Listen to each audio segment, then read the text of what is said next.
제가 개척을 시작한 지 얼마 안 됐을 때 이야기인데 좀 제가 수업료를 낸 적이 있습니다. 무슨 수업료냐? 구제하는 일인데 이제 돈을 뜯긴 거죠. 어떻게 보면 교회 오면 여러분 교회에 제가 있으면 어떤 사람들이 올까요? 사람들이 오는데 이 교회 다니려고 올까요?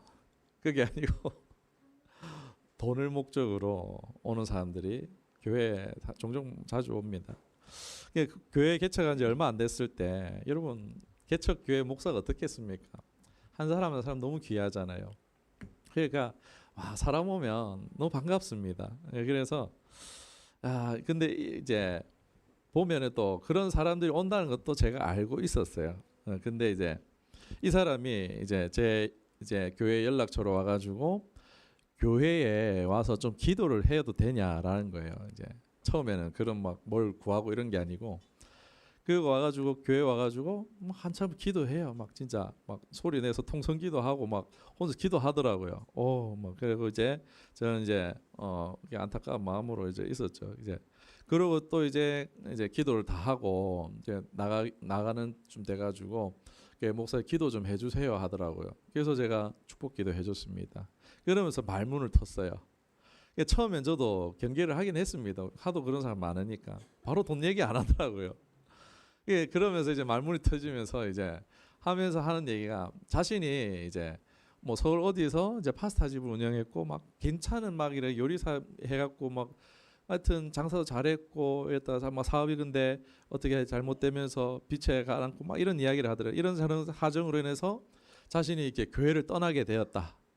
그래서 이제 하나님의 회복이 필요하다라고 하는데 이제 그런 가중에 이제 우리 처음 교회가 눈에 띄었다는 거예요. 그래서 이제 연락해보고 와봤다는 거예요. 스토리가 아주 탄탄하죠, 여러분. 막 그리고 이제 교회 오겠다는 거예요. 그래서 금요기도에도 왔었어요. 보신 분도 있을 수도 있어요. 그리고 주일 날에도 출석을 했습니다. 어느 정도 이제 공감대가 형성되니까 이분이 돈 얘기를 뭐냐 면접 보러 가야 되는데 창원에 어디 식당에 이제 월 얼마 주는 식당에 이제 자기가 이제 주방에 이제 면접 보러 가는데 차비가 하나도 없다는 거예요. 그래서 차비를 달라는 거예요. 차비 정도는 제가 이제 주머니에 있으니까 줬어요. 그러고 이제 또 주중에 또 연락이 오는데 숙소비가 없다는 거예요. 자기가 이제 자야 되는데 막 교회 재워달라고도 했었던 것 같아요. 그러면서 이제 근데 교회 여기에 누굴 좀 재우기는 그렇잖아요. 이제 우리 아이들도 있고 막 이런 이제 그런 교회가 그런 목적은 아니니까. 그래서 숙소 값을 달라고 하는 게 한 뭐 5만 원, 7만 원 막 이렇게 얘기를 하더라고요. 그걸 월급 나오면 갚겠다 이렇게. 하루치는 줬습니다. 자기를 그냥 뭘 얘기하냐면 자기가 지금 사정이 딱하고 불쌍하니까 이거를 어떻게 한 거예요? 무기를 삼는 거예요. 그러면서 이 사람이 저한테만 그런 게 아니고 개척교회 목회자들 돌아가면서 이런 식으로 자기 불쌍함을 가지고 호소하면서 그걸로 돈을 받아가더라는 거예요. 여러분 개척교회 목회자 생활비가 여러분 얼마나겠습니까? 개척교회 목회자에게 있는 수중에 있는 돈은 가정의 생활비고 교회 사역비잖아요. 당시는 이제 개척한 지도 얼마 안 됐고 순수한 마음에 불쌍한 마음에 도와줬어요. 이게 제 실수인 거예요. 이제 제 불쌍한 마음에 이렇게 도와줬던 것 같아요. 근데 이제 이게 이 사람이 꾼이구나라는 거를 어느 순간 이제 알게 되면서 정신 차리고 보통 보니까 이런 분들이 교회 와가지고 막 도와달라고 오는데 여러분 돈을 달라고 해요. 그런데 그 사람들 쫓아가 보면요. 제가 간 게 아니고 제 선배 목사님이 쫓아가 봤대요. 근데 그걸 어디다가 다 썼게요? 술과 담배에 다 썼다는 거예요. 먹을 거 안 사고. 그냥 그러고 탕진하고 만다라는 거예요. 잠도 그냥 밖에 자고. 그러니까 이게 아니라는 거예요. 돈을 주는 게 아니다 싶어가지고 그래서 이제 그냥 현물 그러니까 뭐 바로 먹을 거 이제 라면을 주든지 아니면 그냥 밥 한 끼를 그냥 사주든지 이렇게 하는 게 지혜롭다라고 해서 그렇게 배웠었는데 참 너무나 이 계기로 이게 돈으로 목적이 오는 사람들에 대해서 좀 생각해 보게 되어졌습니다. 이게 잘 생각해 보면 여러분, 이게 주변에 또 지켜보는 이제 목회자를 또 있습니다. 그런 거에 좀 너무 마음이 약하신 분도 있어요. 그런데 보면은 그 한 사람에게 계속 재정이 누수되고 목회자의 시간이 누수되는 걸 보면 계속 통화를 해서 전화를 붙들고 있고 어디 와달라 저기 와달라 계속 목회자가 그 한 사람을 쫓아다니는 거예요. 그러니까 어떻게 된 거예요? 목회자의 어깨 위에 얹어진 짐이 되어버린 거예요. 그러니까 목회자가 개척교회 목회자가 열심히 목회해야 되잖아요. 그런데 그 목회를 진행할 수 없게 만드는 사람들이 있더라는 거예요. 이런 식으로 원수가 이런 사람들을 통해서 목회자를 교회를 무기력하게 만들고 물질적으로 또 에너지적으로 시간적으로 다 소모되게 만들고 해야 될 것을 하지 못하게 하면서 무너뜨리게 만들 수 있구나 싶었습니다. 그러면서 분별이 필요하구나. 그 뒤로는 이제 원칙을 정했죠. 그러니까 구제에도 지혜가 필요하더라는 것입니다. 제가 유튜브 우리 채널에 검색해 보면 지혜로운 구제를 검색해 보시면은 제가 이걸 설교한 내용이 있는데 들어보시면 좀 도움이 되지 않으실까 싶습니다. 오늘 제가 이 이야기를 왜 드리는가? 오늘 우리 신앙에서 오해할 수 있는 것에 대해서 좀 말씀을 나눠보기를 원합니다. 이거 하나님과의 관계에서도 그렇고 우리의 기도의 응답 이 부분에도 매우 중요한 주제가 되어지는 부분이기 때문에 우리가 잘 들어야 되는 부분이에요. 누가복음 7장 13절에 보면은 무슨 내용이 나옵니까? 예수님의 불쌍히 여겨 주심에 대해서 나옵니다. 오늘 이것에 대해서 좀 생각해 봤으면 좋겠는데 이 장면 앞서서 누가 나오는가 하면은 예수님께서 먼저 이 나인성 여인을 만나기 전에 가버나움에 가서 누구를 만나느냐? 여러분 잘 아실 거예요. 백부장, 로마의 백부장의 종을 고친 이야기가 나옵니다. 그리고 이제 이 장면 이후로 11절부터 해서 나인성으로 가면서 막 과부가 이제 남편을 잃은 과부가 그 있는 막 아들까지도 잃어서 장례하고 있는 그 모습을 보시게 됩니다. 이곳에서 예수님께서는 놀라운 기적을 베푸세요. 죽은 자를 소생시키시는 죽음조차도 이기시는 놀라운 기적을 베푸십니다. 야, 여러분 이대로만 보면요. 야, 예수님이 여기서도 기적, 저기서도 기적을 행하셨네. 와, 우리 예수님 놀라워, 멋져, 뭐 싶지만 그런데 말씀을 잘 보면요. 기적을 행하신 건 맞아요. 놀라운 건 맞아요. 그런데 상황이요. 전혀 다르다는 것입니다. 앞서 백부장의 이야기는 어떻습니까? 백부장 이야기를 아십니까, 여러분? 백부장은 굉장히 겸손하고 로마인임에도 불구하고 겸손했고 사랑이 많은 사람이었고 그리고 또 예수님이 하나님이신 것을 알고 예수님의 능력을 믿었던 사람이에요. 그러니까 예수님이 내가 너 종 아파 내가 그럼 고쳐주러 갈게 그러니까 백부장이 뭐라 합니까? 주님 저도 아래 사람을 두고 있는 사람입니다.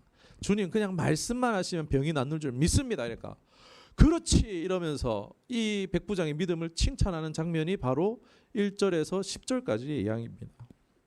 백부장은 공개적으로 제자들 앞에서 칭찬받습니다. 왜요? 이방인이었음에도 예수님이 그리스도이자 하나님의 보내신 구원자라는 것을 믿었고 자신의 경험에 비춰서 예수님은 권한이 크신 분, 자기 부하가 주님이 그냥 말씀만 할 것이라도 나을 거라고 믿고 고백했기 때문입니다. 예수님은 이만한 믿음을 보지 못했다. 많은 사람이 여러분 이 믿음의 이야기를 좋아합니다. 여러분 좋아하시죠? 좋아하지 않으십니까? 많은 사람들이요 이 이야기를 좋아합니다. 왜요? 믿음의 본질에 대해서 보여주기 때문에요. 그리고 우리는 이제 뭐에 관심이 있습니까? 기적에 관심 있잖아요. 하나님이 어떤 응답을 보여주실까 관심 있으니까 목회자들이 그렇게 또 많이 가르치죠. 기적을 보는 조건이 뭐냐? 믿음입니다. 이 백부장 같은 큰 믿음을 가져야 됩니다라고 그런 해석으로 우리가 보기 좋아합니다. 여러분 우리는 예수님이 우리에게 기적을 베풀어 주실 때에 조건으로 해석하기를 좋아합니다. 그러고 싶어해요. 믿음이 좋다든지 기도를 열심히 했다든지 뭐 순종을 해서 그렇다든지 아니면 하나님 앞에 간청해서 그렇다든지 이런 것들을 떠올립니다. 백부장의 믿음은요, 조건부적인 응답에 대해서 부합하는 그런 말씀이라는 생각이 듭니다. 많은 이제 경우에 이런 이제 백부장의 믿음을 설교로 하기도 합니다. 하나의 공식처럼요. 그런데 반대로 어떻습니까? 응답 못 받으면은 이 말씀 그대로 얘기하자면 응답 못 받은 사람 어떻습니까? 믿음이 크지 않은 사람이라는 거예요. 그러니까 그런 시선들이 우리 교회 안에 있다는 거예요. 저 사람은 왜 응답받지 못할까? 저 사람은 믿음이 안 좋으니까 그래라는 시선들이 교회 안에 있다는 거예요. 왜요? 조건부적인 믿음이 좋아야 응답받는다라는 그런 조건부적인 믿음 생각이 있기 때문에 그렇습니다. 그런데 여러분, 그 후에 바로 이제 나인성 이야기가 진행됩니다. 나인성 과부의 이야기는 어떠했을까요? 백부장은 대단한 믿음을 가졌어요. 제자들의 믿음보다 더 좋은 믿음을 가졌으니까 칭찬받았겠죠. 그런데 나인성 과부의 상황은요, 정반대라는 것입니다. 여러분, 이 이야기를 잘 보십시오. 나인성 과부가 믿음을 보인 장면이 있습니까? 나인성 과부가 예수님에게 살려주세요 라고 호소하든지 요청한 장면이 있습니까? 어디에도 없습니다, 여러분. 어디에도 없습니다. 그런데 예수님께서는 어떻게 하셨습니까?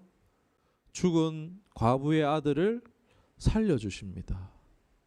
여러분, 병든 것도 아니고 기절한 것도 아니고 죽었던 사람을 붕대로 칭칭천으로 감싸서 죽었던, 관에 매어가지고 가던 죽었던 사람을 이제 무덤 속으로 넣으려고 하는 사람을 소생시켜 주신 것입니다. 여러분, 부활 아닙니다. 소생입니다. 여러분, 좀 헷갈리지 않으십니까? 공식에 맞지 않잖아요. 우리는 늘 믿음 이꼬르 역사 이렇게 생각을 하잖아요. 철저히 그렇게 교육받았고 저의 설교도 어느 정도 그런 설교가 많습니다.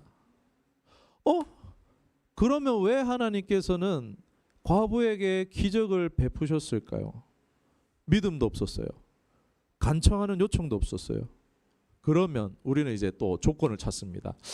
이 과부가 아들이 죽었다 사는 기적을 경험했는데 그 이 조건이 뭘까? 찾죠. 그러다가 이제 그걸 발견하는데 13절의 단서가 나옵니다. 뭐예요? 13절의 단서가 뭡니까? 주님이 불쌍히 여기셨다라는 거예요. 하나님이 불쌍하면 도와주시는가 보다라는 생각을 여기서 하게 됩니다. 불쌍한 건 맞습니다. 사랑하는 사람을 잃어버렸거든요. 남편이 없는 과부는요, 그 아들의 죽음은요, 과부에게 있어서는요, 완전 사회적인 경제적인 파멸을 의미합니다. 당시 남성들을 통해서 생계를 유지하는 사회였기 때문에 너무나 슬프고 고통이 컸을 거란 말입니다. 그런데 여러분, 여기 과부가 불쌍하지만 과부만 불쌍합니까? 나도 불쌍하잖아요. 얼마나 불쌍한 사람들이 많습니까? 아프리카에 얼마나 불쌍한 사람 많습니까? 과부만 불쌍한가요? 그럼 하나님께서 불쌍하면 다 도와줘야 되잖아요. 그런데 안 그런 것 같잖아요. 불쌍한데 왜 안 도와주시지? 여러분, 불쌍한데 도와달라고 했었던 기도한 적 있지 않으십니까? 근데 응답 받으셨어요? 침묵하시는 걸 오히려 경험하지 않으셨습니까? 무슨 하나님이 공평하신 하나님이라면서 차별하시나, 그런 생각 안 듭니까? 여러분, 우리는 자칫 이 구절을 오해하면요, 하나님은 불쌍한 사람을 도와주시는 분으로 오해할 수 있습니다. 정말 그런가 한번 살펴보기로 하겠습니다. 먼저 답을 말씀드리면요, 하나님은 불쌍하면 도와주시나, 그럴 수도 있지만 그렇지도 않다는 것입니다. 하나님의 응답이나 기적을 경험한 것이 그런 데 있는 것이 아니라는 것입니다. 오늘 이 불쌍하다라는 이 한글로 번역된 이 말씀에 우리가 오해가 있어요. 뭐냐면은 헬라어로는요, 스플랑크니조마이라는 단어입니다. 이것은 스플랑크논이라는 창자, 내장이라는 뜻을 가진 단어에서 파생된 말인데, 그러니까 창자가 뒤틀릴 것 같은 깊은 내면에서 우러나오는 격한 감정을 스플랑크니조마이라고 합니다. 배가 완전 막 속이 끊어질 것 같이 아픈 그런 때가 있잖아요. 그러니까 여기서 말하는 불쌍함은요, 그냥 불쌍함이 아니라 동정이 아니라, 감정적인 것이 아니라 그 여인의 고통에 대한 깊은 공감이라는 거예요. 우리 공감하시네라는 찬양 있죠. 그러니까 동정심 연민에 대한 그런 강한 감정이기도 하지만 공감에는 사실 동정심이나 연민은 공감에는 미치지 못합니다. 불쌍이나 고통받는 사람에 대한 안타까운 감정, 이것은요 사실 어떻게 보면 나와는 분리된 관찰하는 시점에서의 감정이라는 거예요. 불쌍하다, 관찰자의 시점이에요. 불쌍이랑요 지금 예수님이 보여주시는 건요 완전 다른 거예요. 과부가 느끼는 그 고통을 예수님은 그대로, 아니면 어쩌면 그 이상을 느끼고 계시다라는 거예요. 불쌍이 아니라 공감하심이란 것입니다. 상대방의 고통에 함께 느끼고 그 입장에 대해서 생각하는 감정이 공감이죠. 상대방의 감정 상태를 자신의 것처럼 느끼면서 깊은 연결을 형성하셨고, 예수님은 함께 아파하셨다는 것입니다. 즉 하나님의 성품이 어떠한지를 잘 알 수 있는 장면이 이 장면이라 할 수 있습니다. 공감하시는 하나님, 우리와 함께 아파하시는 하나님이시라는 것입니다. 불쌍해서가 아니라는 거예요. 사람들은 은연중에 그런 생각합니다. 내가 너무 스스로 생각해도 처연하고 측은한 거예요. 비참하게 여겨지는 거예요. 그러면은 은연중에 내가 불쌍하니까 절대자가 도와주지 않을까. 이건 예수님 믿지 않는 사람들의 많이 하는 생각들이죠. 근데 예수님 믿는 사람들도 이렇게 생각하는 경우도 많다라는 거예요. 근데 이건 오산이라는 것입니다. 여러분, 하나님이 인간의 감정에 휘둘리는 분이십니까? 그런 분이 아니시죠. 인간이 제가 앞서 예화에서 얘기했듯이 자기 연민을 이용해서 자기 소원을 들어달라고 하는 것이 사람 관계에서도 결코 옳은 것이 아니지만, 우리의 신앙에서도요 이러한 것은 결코 올바른 신앙으로 이어지지 않는다라는 거예요. 여기서 오늘 제가 드리고 싶은 중요함은요, 불쌍함이 아니라 공감이라는 것입니다. 절대자이신 하나님을 자기를 위로하고 도와줄 존재로 격화시키는 우를 우리는 범할 수도 있습니다. 이건요 자기의 의도대로 하나님을요 조종하려고 하는 기만적인 생각이라는 것을 우리가 몰라서는 안 된다는 것입니다. 이거잖아요. 내가 불쌍하니까, 내가 배고프니까, 내가 아프니까, 내가 굴핍하니까 내가 불쌍하죠. 하나님 내 뜻대로 움직이세요. 굉장히 어떻게 보면은 합리적인 생각 같지만 교만한 생각이죠. 여러분, 불쌍하고 불쌍하지 않은 것을 판단하는 분은 누구입니까? 하나님이시라는 거예요. 왜 우리가 이런 생각이 우리 저면에 내면에 깔려 있을까요? 전래동화, 미신, 왜곡된 종교적 가르침이요 우리 삶에요 깔려 있다는 거예요. 이런 것이 우리에게 영향을 끼쳐왔다는 거예요. 그렇잖아요. 막 착하게 살았어요. 주인공이 착하게 살았어요. 막 어려움이 와요. 그리고 막 불쌍해집니다. 그런데 어느 날 그 동화의 끝에 어떻게 됩니까? 어떤 절대자가 나타나가지고 도와주는 그런 이야기들이 대부분입니다. 여러분, 이러한 생각과 사고방식이요 우리의 이 생각의 깊은 내면에 깔려 있다는 거예요. 그러니까 한마디로 백마탄 왕자님을 바라는 거예요. 막 얼마나 불쌍해요. 그런데 어느 날 화려한 백마탄 왕자님이 와가지고 구해주는 거예요. 여러분, 이것은요 하나님이 우리에게 기대하신 것과 전혀 다른 거예요. 스스로의 문제를 해결하려고 하는 주체성과 독립성은 없어요. 여러분, 아담과 하와가 창조되었을 때 모습이 어떨 것 같습니까? 독립적인 그런 존재였겠죠. 막 의존적인 막 이런 존재가 아니겠죠. 약한 모습이 아니고 창조된 아담 이러면은 굉장히 건장하고 온전한 하나님의 형상이 기억나잖아요. 생각이 나잖아요. 그런데 내가 불쌍하니까라는 것은요 스스로 문제를 해결할 어떠한 주체성과 독립성이 없는 거예요. 약자가 되어서요 늘 관계 속에 왜곡된 관계를 형성할 수 있다는 거예요. 여러분, 바르지 않은 관계의 끝은 어떻습니까? 파멸이라는 거예요. 늘 의존하는 관계는요 발전이 없습니다. 늘 의존하는 관계는요 결국 그 관계는 파멸되고 만다는 거예요. 여러분 어떻게 보면 자기 연민은요. 제가 앞서서 이제 목회적인 측면에서 구제를 요청하러 오는 그런 그것을 이용하는 사람들이 어떻게 보면 사단이 쓰는 방식일 수도 있겠다 하는 것처럼요. 여러분 우리 안에 자기 연민, 나는 불쌍해, 나는 세상에서 제일 불쌍해, 이러한 생각들은요. 우리의 영적인 파멸을 초래하는 사단의 전략 중에 하나로 볼 수 있다는 것입니다. 신앙을 자라지 못하게 하고 가장 교묘하게 무너뜨리는 독소가 될 수 있다는 것입니다. 여러분 나인성 과부의 아들의 소생, 부활이 아닙니다. 소생은요. 온전히 하나님의 공감 때문에 소생하게 된 줄로 믿습니다. 이건요. 하나님이 판단이죠. 하나님이 불쌍하다라고 하나님이 판단하신 거예요. 그건 또 그리고 온전히 하나님의 성품에 근거한 것입니다. 그 외에는요. 설명할 길이 없어요. 하나님이 너무 그 긍휼하신 그 마음이 커서 그것 때문에 외에는 설명할 길이 없다는 거예요. 여러분 여기에는 나인성 과부가 믿음이 있었다는 얘기도 없고요. 나인성 과부가 살려달라는 요청도 없습니다. 이 기적은 철저히 뭐죠? 하나님의 긍휼하신 성품에 기인한 기적이다 라는 것입니다. 불쌍해서가 아니라는 거예요. 여러분 삶의 문제를 만났을 때에 내가 해결할 수 없으면 어떻게 합니까? 우리가 취하는 것은 무엇입니까?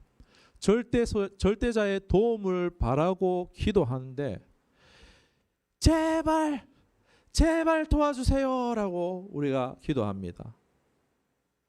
그러나 여러분 오늘 말씀을 통해서 말씀을 드립니다.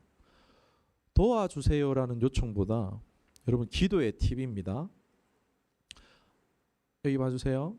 기도의 팁입니다. 여러분 관계의 팁입니다. 앞서 말했듯이 나를 불쌍히 여기고 긍휼히 여겨주는 그 판단은 누가 하는 겁니까? 내가 하는 겁니까? 내가 불쌍하다는 판단도 내가 하면 안 되는 거예요. 그 판단은 오직 누가 하시는 겁니까?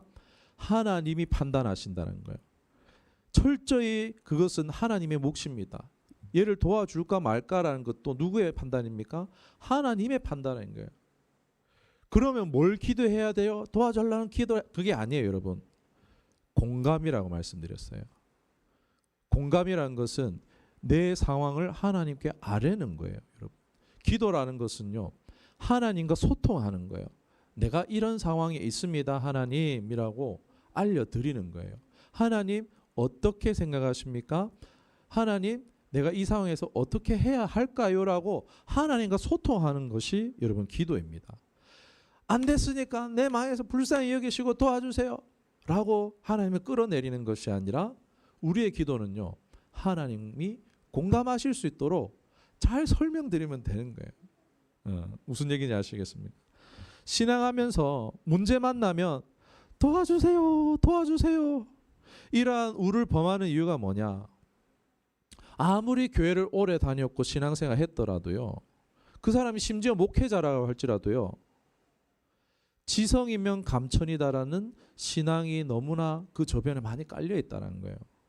신앙이 하나님과의 관계다라는 것을요 놓치는 거예요. 여러분 신앙은 뭐라고요? 관계입니다. 믿음은요 하나님과 내가 어떤 관계에 있느냐가 제일 중요한 것입니다. 예수님이 사람들이 자신을 왕으로 삼으려고 막 쫓아왔잖아요. 그런데 예수님 어떻게 하셨어요? 피하셨어요. 왜 주님이 세상에 왕 되시러 오셨는데 왜 왕으로 삼으려고 하는 사람들 피하셨습니까? 주님 말씀하시죠. 저 사람들이 나를 보고 온 것이 아니고 떡을 보고 나를 쫓아왔기 때문에 피했다라고 말씀하십니다.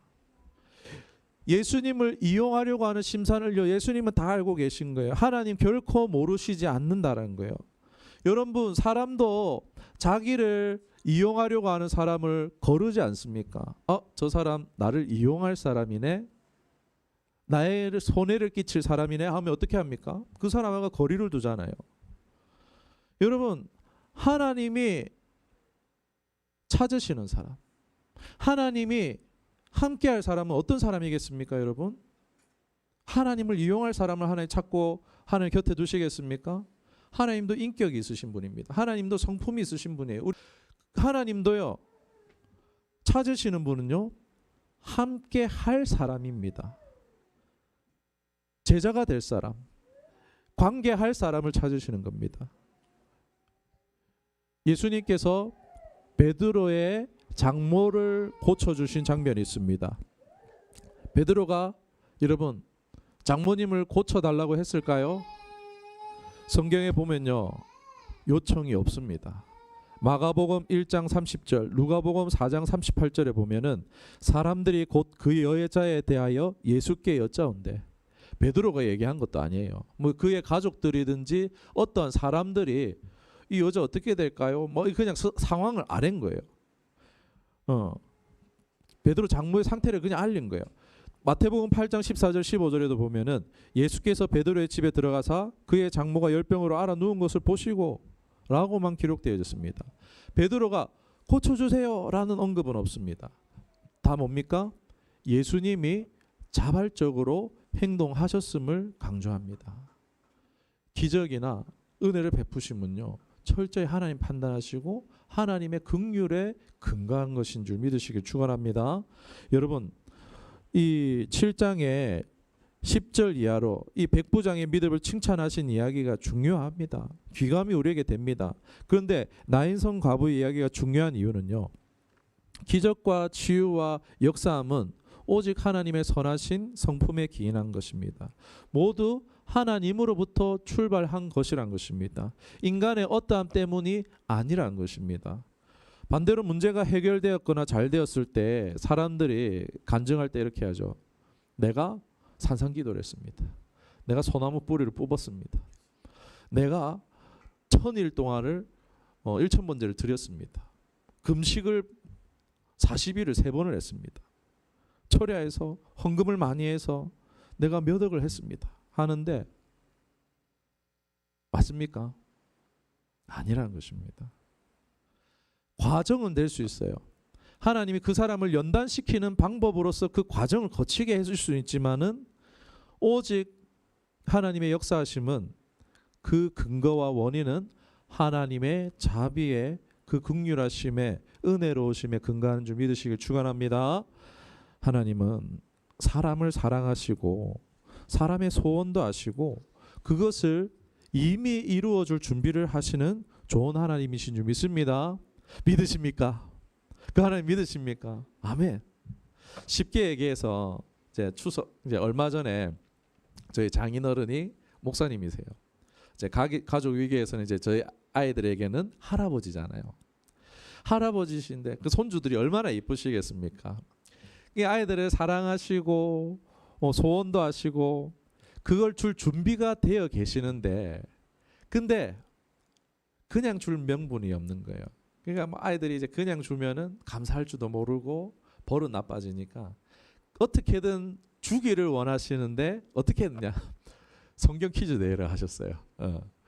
그렇게 해가지고 이제 아이들이 막 대답을 하고 선물을 주신 거예요. 철저히 이제 무엇입니까? 할아버지의 손주를 향한 사랑의 마음에 기인한 것이죠. 사랑의 마음으로 주셨잖아요. 그죠? 아이들은 뭐라고 생각합니까? 내가 똑똑해서 내가 열심히 공부해서 받았어 라고 잘 되었다라고 그래서 잘 되었다라고 아이들은 생각할 수 있어요. 할아버지가 사랑하셔서라고라는 것은 손주들이 지금 당장은 모를 수 있죠. 좀 더 크면 그게 할아버지의 사랑이었구나라는 것을 알 수도 있고 모를 수도 있습니다. 됨됨이에 따라서 다르겠죠. 여러분 신앙에서도 마찬가지입니다. 왜 응답해 주실까? 어떻게 하면 될까? 고민할 필요가 없습니다. 여러분. 주실까 안 주실까? 고민할 필요가 없다라는 거예요. 그저 하나님은 자비하고 긍휼하시고 은혜가 풍성하신 분, 나를 사랑하시고 가장 좋은 것을 주시기 원하시는 분이라는 것을 받아들이면 되는 거예요. 신뢰하면 되는 거예요. 그 신뢰를 바탕으로 하나님께 나아가는 거예요. 문제가 생기고 도움이 필요하고 이러면은 그냥 내 상황 아뢰는 거예요. 공감하실 수 있도록. 여러분 우리 무슨 일이 생기면 어떡합니까? 엄마한테 바로 전화. 엄마 막 이러면서 내가 이랬는데 이러면서 아니면 친구한테 전화하고 친구야 내가 뭐 이러면서 어떻게 합니까? 상담을 한다든지 마음을 나누잖아요. 왜요? 그 사람이 쫓아와서 도와주고 막 해결해 줍니까? 그걸 기대해서가 아니잖아요. 내 마음의 힘듦과 어려움을 공감해주고 나눠주기를 원하는 거잖아요. 함께 아파해주는 거 그거 원하는 거잖아요. 이 마음의 부담을 덜어내고자 그래서 우리가 만나서 밥 한 끼 사도 이래 하잖아요. 여러분 우리의 기도 생활이라는 것도요. 그러해야 된다는 거예요. 하나님 내가 이런 일이 있는데 내 주변에 이런 사람이 있는데 하나님 어떻게 생각하세요? 속상해요. 하나님 그 사람이 미워요. 하나님 내가 이렇게 된 게 내 자신이 스스로가 너무 한심해요. 감정을 토하고 통해야 하는 줄로 믿습니다. 하나님 아버지라고 하잖아요. 그런데 우리의 기도가 어떻겠습니까? 우리의 기도를 보면 네 제발 제발 주세요. 마치 옆집 아저씨한테 막 멋있고 잘생긴 옆집 아저씨 돈도 잘 버시고 부자인 인자한 옆집 아저씨 막 이러면서 내 지금 학원 가야 되는데 차비가 없어가지고 막 이런 식으로 돈을 꾸는 것처럼 마치 옆집 아저씨처럼 엄격하고 어렵고 격식 있는 말을 써가면서 하나님 앞에 기도하고 있지는 않습니까? 생각해 보세요 여러분. 누가 날 사랑한대요? 누가 날 사랑한대요? 그런데 막 곧 이야기가 돈 문제를 이야기해요. 그러면 그 사람은 나를 사랑한 거 맞습니까? 아니면은 돈이 목적인 걸까요? 기승전결 돈인 거죠 그냥. 예. 여러분 하나님 사랑한다면요 교제가 먼저입니다. 우리 신앙은 이걸 자꾸 놓쳐요. 제가 기도를 질문하는 것을 하라고 계속 말씀드린 게 이런 거예요. 여기서 해주세요 말고 여러분 기도를 할 때에 하나님 해주세요 기도를 말고 교제하는 기도를 몇 시간이고 해보신 분 있으십니까? 그것도 매일 꾸준하게 어떠한 다른 목적이나 바람 없이 그냥 꾸준하게 하나님과 교제하는 것을 목적으로 하나님과 소통하고 공감하기 위하여서 매일 꾸준하게 기도하고 계시는 분 계십니까? 여러분 이게 아니라면요. 이런 게 아니라면요. 내가 지금 하나님을 어떻게 생각하고 어떤 관계를 맺고 있는가 점검해 보셔야 돼요. 잘 생각해 보셔야 됩니다. 하나님이 램프의 진이도 아니고 뭐 얼마 전에 진이 유행했던 것 같더라고요. 그러니까 소원만 바램만 말하는 게 아니라 하나님과의 교제라고 할 수 있는지 기도 시간이 중요한 게 아니란 거예요. 얼마나 강력하게 기도를 했는가가 중요한 게 아니란 것입니다. 그렇게 필요할 때도 있습니다. 하나님이 간절히 찾게 구하게 하시는 훈련의 방법으로서 과정을 허락하실 때가 있는데 그게 하나님께 나아가는 방법론은 아니란 거예요. 우리가 하나님께 나아가는 건 하나님이 긍휼하셔서 우리를 사랑하셔서 때로는 하나님이 그렇게라도 우리를 기도의 자리에 오게 하시기 위해서 너무 하나님 앞에 안 오니까 때로는 문제를 허락하실 수 있는 거죠. 결핍을 허용하실 수 있는 거죠. 이건 제가 하는 말씀이 아닙니다. 이건 사도행전에도 나옵니다. 인류의 모든 족속을 한 혈통으로 만드사 온 땅에 살게 하시고 그들의 연대를 정하게 하시며 들어보셨죠? 거주의 경계를 한정하셨으니 여러분 생명, 건강, 재산을 말하고 있습니다. 이는 사람으로 혹 하나님을 더듬어 찾아 발견하게 하려 하심이로되 그는 우리 각 사람에게서 멀리 계시지 아니하시도다. 할렐루야. 무슨 얘기입니까? 하나님 안 찾는다는 거예요. 하나님과 교제하지 않으려고 한다는 거예요. 도무지 우리가 하나님 앞에 나오지 않으려고 하니까 교제할 생각을 안 하니까 어떻게 하는 거죠? 계속 세상의 즐거움과 세상과 교제하고 세상만 쫓아가니까 그러다가 하나님에게서 그 은혜에서 끊어질까 봐 빌립보서 2장 12절에 뭐라고 말합니까? 두렵고 떨림으로 너희의 구원을 이뤄가라라고 말씀했습니다. 여러분 살면서 성도가 예수님 믿는데 말도 안 되게 막히는 일들 있잖아요. 이거 진짜 말도 안 되는 문제가 또 생기고 똑같은 일이 또 반복되고 또 반복되고 어디 갔는데 이 이상한 인간을 피해서 딴 데 갔는데 거기 똑같이 이상한 더 심한 인생을 만나고 왜 그럴까요? 왜 그런 일이 생길까요? 말도 안 되는 일이 하잖아요. 오히려 예수님 믿는다는데 세상 사람보다 더 안 되는 일이 왜 생길까요? 어떻게든 하나님께로 오게 하기 위해서 불러 세우시기 위해서 일하시는 하나님 섭리라는 거예요. 여러분 매를 드는 부모의 마음이 얼마나 아프겠습니까? 그러나 이것은 우리를 영적으로 끊어지지 않게 하고 보호하시고 우리를 자라게 성장하게 만들기 위해서라는 것입니다. 하나님 섭리예요. 여러분 이건요 당장은 싫을 수 있지만 지나고 보면은 정말 너무나 고맙고 감사한 일이라는 거예요. 아 하나님이 이렇게 이래서 이러셨구나라는 거를.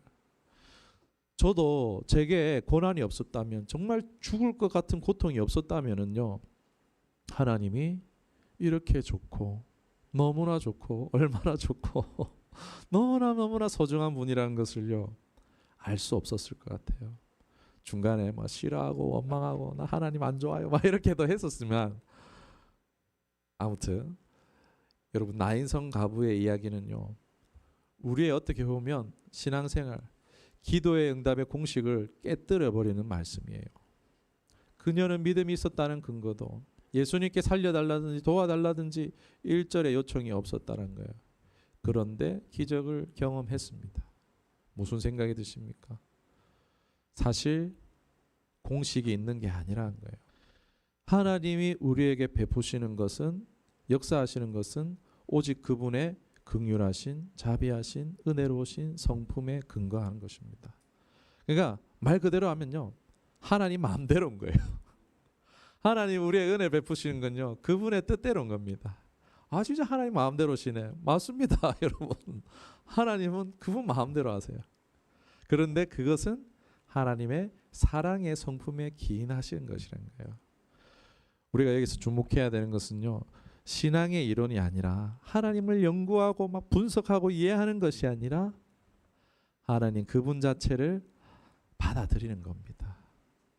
그분이 어떤 분이신지를 그냥 신뢰하고 의지하고 사모하는 것입니다.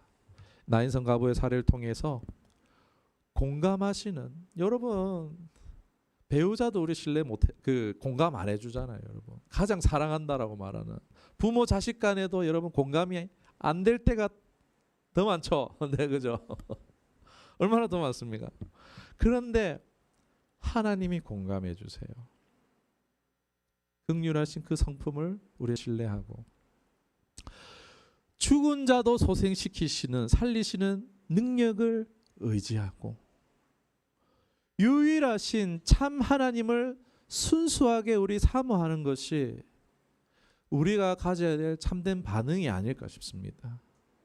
뭐 치유, 소생, 기적, 뭐 역사, 현상에 초점을 맞추는 것이 아니라 그런 하나님 자체가 여러분 그런 것은요 하나님 손만 구하는 거예요. 근데 하나님 자체를 구해야 됩니다. 옛날 영화 뭐 이수일과 심순애 뭐 여기 거의 대부분 이제 얘기만 들으셨겠죠. 저도 얘기만 들었습니다. 김중배의 다이아 반지가 그래 좋더냐 이러면서 김중배의 다이아를 심순애가 따라가잖아요.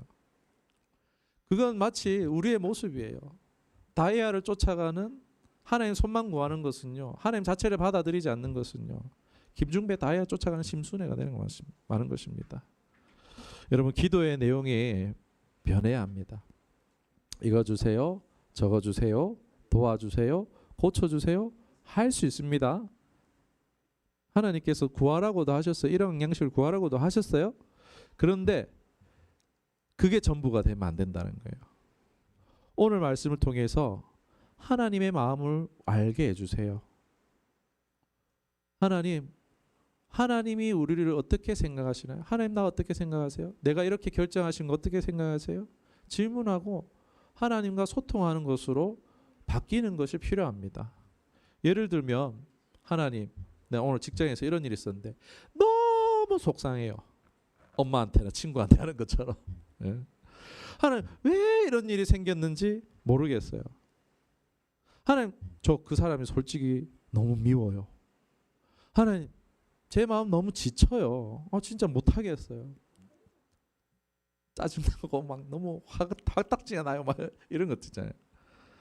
또는 하나님, 저 자신이 너무 한심하게, 나 불쌍하세요, 이게 아니고 하나님, 제 스스로가 너무 한심하게 느껴져요. 하나님, 지금 이 제 마음을 제가 지금 다스리지 못하겠어요. 어떻게 해야 될지를 모르겠어요. 라고 이런 식으로 우리의 감정을 아래에 있는 기도. 여러분, 이것이 하나님과 교제하는 그런 기도, 진실한 하나님 앞에 나아가는 그런 성도의 자세라고 할 수 있습니다. 여러분, 하나님이 왜 우리의 문제 모르시겠습니까? 그런데 하나님은 그 문제보다 우리의 마음을 먼저 보시는 분입니다. 우리는 이미 이걸 사람들과 사이에서 잘 알고 있습니다. 그런데 다만 우리는 하나님께만 사실 안 하고 있지는 않습니까? 반대로 해보는 거예요. 하나님이 공감하시도록 기쁨이든 슬픔이든 하나님과의 그 기쁨과 슬픈 그 상황들을 하나님하고 기도의 교제 도구로 쓰는 거예요. 기도하기 위한 소스로 쓰는 거예요, 여러분. 그래서 하나님 그런 기도 제목 주시는 거예요, 여러분. 교제의 동기로, 에너지로 사용하는 것입니다. 말씀 맺겠습니다. 오늘 우리가 누가복음 7장을 통해서 마주한 진리는 단순한 기적의 공식이 아니라 하나님 성품 그 자체입니다. 예수께서 나인성 가부에게 보여주신 것은 불쌍히 여김을 넘어선 깊은 공감이었습니다. 그것은 단순히 감정적인 동정이 아니라 그녀의 고통을 자신의 것으로 느끼신 하나님의 마음이었습니다. 이것이 바로 우리가 신앙 안에서 붙들어야 될 본질입니다. 하나님은 우리가 믿음이 크기 때문이 아니라, 우리가 요청했기 때문이 아니라 하나님이 선하시기 때문입니다. 그분은 우리의 기도의 제목보다 우리 자신을 먼저 보신다는 거예요. 그분은 우리 필요보다도 우리와 관계를 원하십니다. 그러므로 우리의 기도는 주세요 수준 할 수 있습니다. 하지만 그 수준에 머무는 것이 아니라, 하나님, 저의 이 상황 속에서 하나님은 어떻게 보십니까? 하나님의 마음은 어떠세요? 제가 이 일로 당신과 더 가까워질 수 있기를 원합니다. 동행인 거죠. 내 문제를 나눔으로써 내 삶의 자리에 하나님이 함께 하시도록 초청하는 것이죠. 하나님은 램프의 요정 지니가 아니십니다. 하나님 아버지이십니다. 우리는 그분의 손이 아니라 그분의 얼굴을 구해야 됩니다. 오늘 말씀을 통해서 우리가 하나님께 무엇을 얻기 위한 신앙이 아니라 하나님과 함께 살아가는 관계의 신앙으로 나아갈 수 있기를 축복합니다. 그분은 여러분을 공감하십니다. 여전히 선하시며 긍휼하시고 은혜를 베푸시기를 즐거워하시는 분입니다. 여전히 우리를 향해서 마음을 여시는 분입니다. 능력 베풀기를 원하시는 좋으신, 너무나 신뢰할 수 있는 하나님이십니다. 그 하나님을 신뢰하며 그 하나님과 교제하며 그 하나님 사모하는 삶이 되시기를 주님의 이름으로 축원합니다. 기도하겠습니다.